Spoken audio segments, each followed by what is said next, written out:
My life is not dependent on God. I'm not relying on God. So I'm in sin no matter what I do. That's it. So I'm repenting and confessing my sin to God. God, I'm a sinner.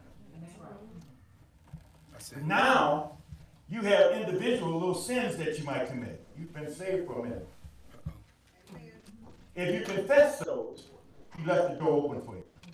That's right. See, this is about admitting having done something wrong. That's one of the definitions of confession.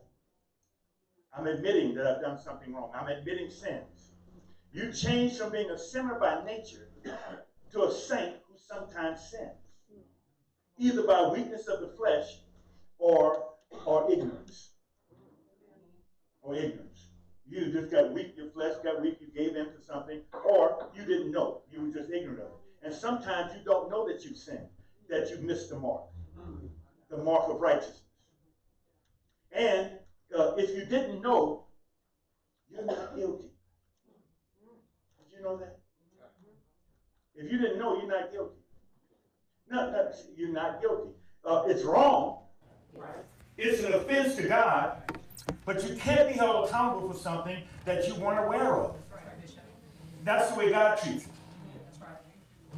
See, for instance, if after I was witnessed to and I had refused to give myself over to Jesus and receive salvation by being born again, I'd be guilty. That's right.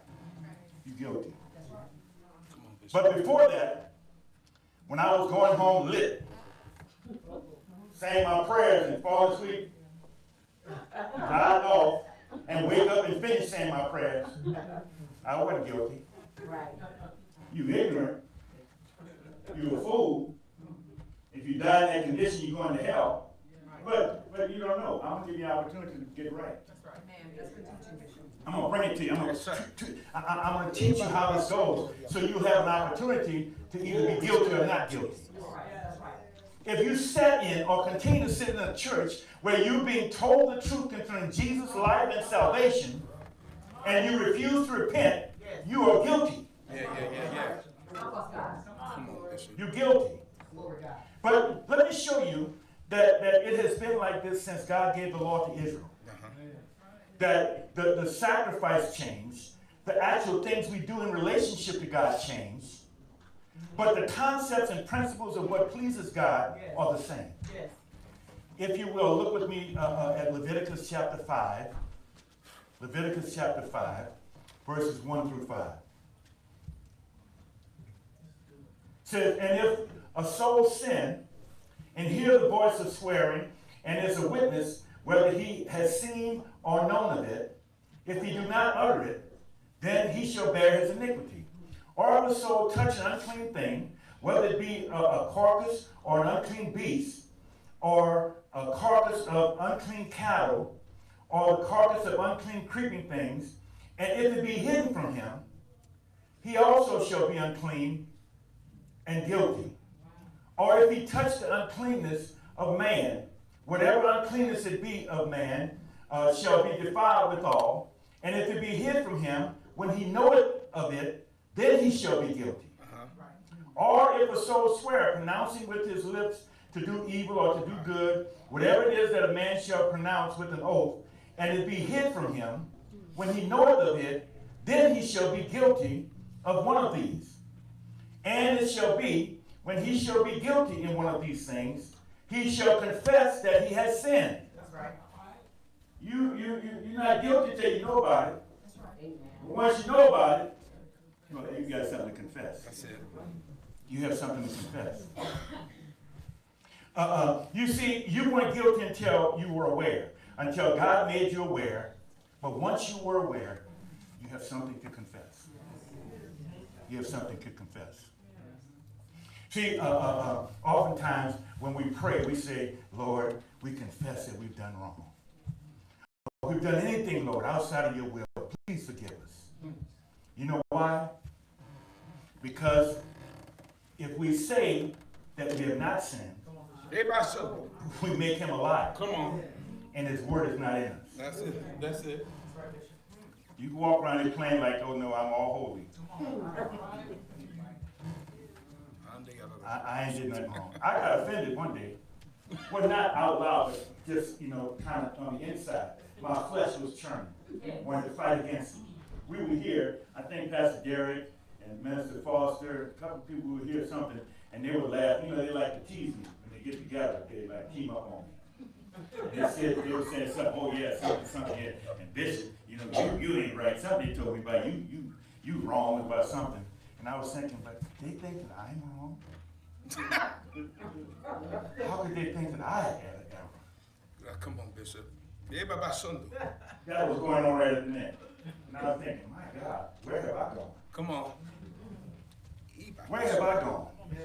You don't need for somebody to tell you how great you are a couple of times. Uh-oh.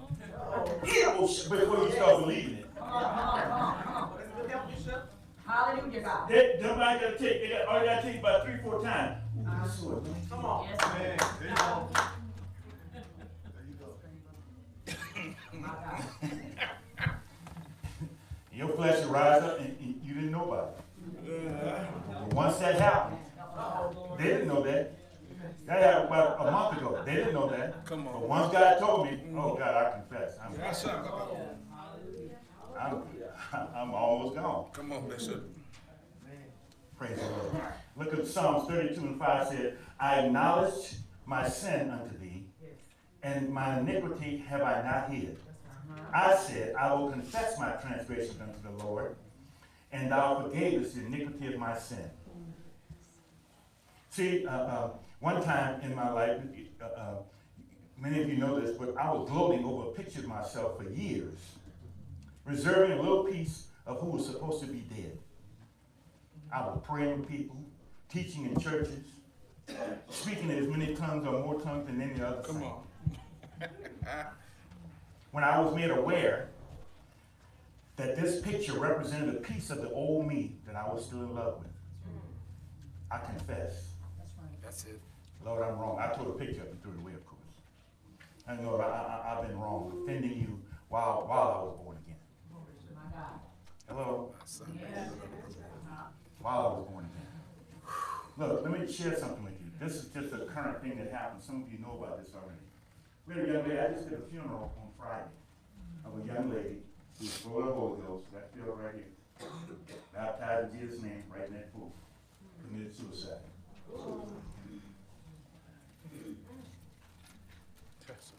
Committed suicide.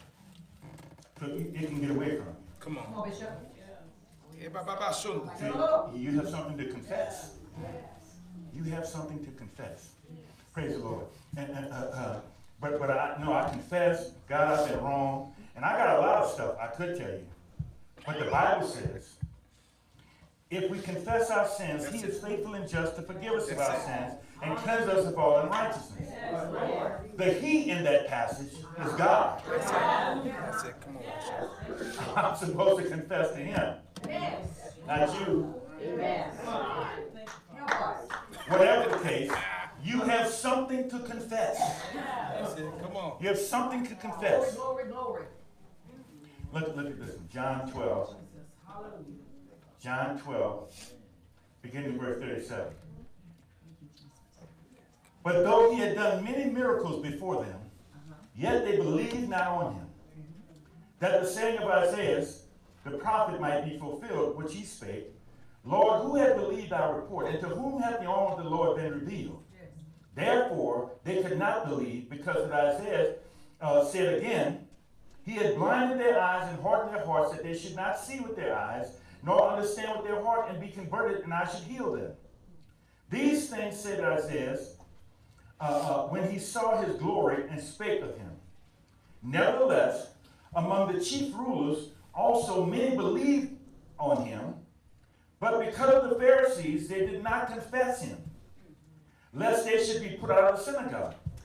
For they loved the praise of men more than the praise of God. Yes. Jesus cried and said, He that believeth on me, believe not on me, but on Him that sent me. And he that seeth me, seeth Him that sent me. That's it. I like that. Uh-huh. See, these chief rulers, they would not assent or agree. They would not covenant, have a solid agreement or contract or promise with Jesus. They didn't have it, that they wouldn't show any awareness. They wouldn't accept or concede They didn't want to recognize him. They didn't want to give thanks. They would not acknowledge Jesus to be true Lord or admit their sins. Right. That's what it said. They wouldn't confess him. See, like some saints, we won't profess and confess Jesus. You won't declare him openly. Do you remember what it means to profess? Confess, part of confession is professing. That's it. That means that you declare something openly. You won't declare him openly. You won't say something or reveal your thoughts about your faith and your beliefs concerning Jesus. See, when you express something, you're revealing your thoughts about it. You're saying something. Yeah. So while you're walking around thinking I'm holier than thou, or no, I got it going on, I gave my tithe, I rounded up. I put extra dollars, extra $5 in there. I know I'm right. That's good help, Bishop. But you won't acknowledge him. You're just like these chief rulers. You believe him, but something might happen that messes things up for me.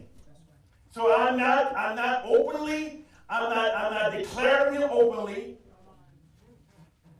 I don't want them to say, he come with that Jesus stuff again. All they ever talk about is God. What about real life? This is real life. Right. They didn't want to acknowledge him. They didn't want to confess him. No, you believe the Bible says this. We believe him, but we will not confess him. We're going to lose our status somewhere. Right. Praise the Lord. Look at this. Here's a good one. This is one that has so many would-be Christians confused. Romans chapter 10. Romans chapter 10, beginning verse 6. You're going to read verse 10. He says this, but the righteousness which is of faith speaketh on this wise. Say not in thine heart, who shall ascend into heaven, that is to bring Christ down from above? Or who shall descend into the deep, that is to bring up Christ again from the dead? But what saith it? The word is nigh thee, even in thy mouth and in thy heart. That is the word of faith which we preach. That if thou shalt confess with thy mouth the Lord Jesus, and shalt believe in thy heart that God hath raised him from the dead, thou shalt be saved. For with the heart man believeth unto righteousness, and with the mouth confession is made unto salvation. Praise the Lord. Here Paul is expressing, or he's explaining to the church at Rome, is the difference in the law and faith. That's right. If you have to read more than that, beginning more than verse 6 to get this. But what he's doing, that's what he's teaching them. He's telling them about this. He's telling them that they preach faith.